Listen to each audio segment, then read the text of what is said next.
Hi, welcome back to Missing Chemistry. This is naming covalent compounds, lesson 3. Right, all the compounds that we see here are going to be covalent, which means they don't have any metals in it. So we're actually going to start with the non-metal here.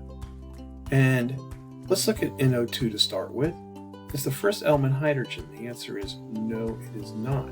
So we just use the Greek prefixes for both elements, changing the second element to IDE.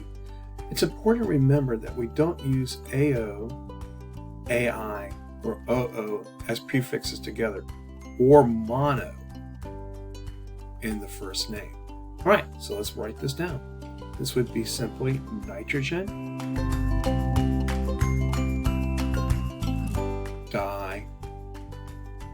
dioxide. Pretty easy, huh? Let's look at the second one, OF2.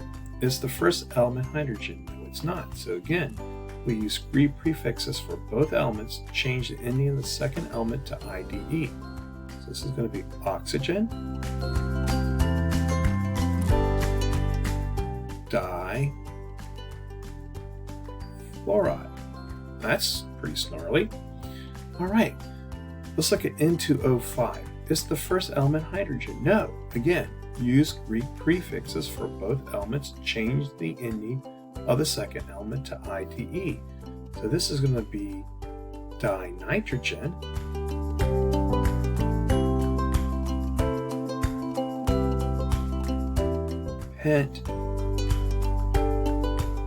pentoxide. Again, we don't use AO, AI, or OO together. All right, let's look at the next one. Boron.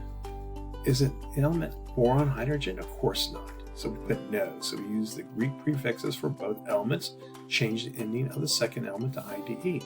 We're going to call this boron trichloride. Okay, let's look at S3Br4. Is the first element hydrogen? No. Use Greek prefixes for both elements, change the ending of the second element to IDE. This is going to be trisulfur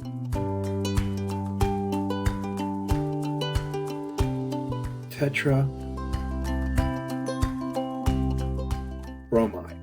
Last one, P2I7. Of course, hydrogen's not in this one, so we're going to call this diphosphorus.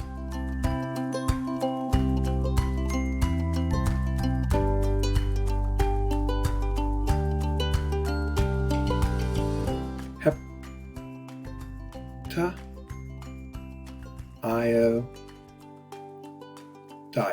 And that's it. That's it for this lesson. You guys be snarly. We'll see you back here at Missing Chemistry.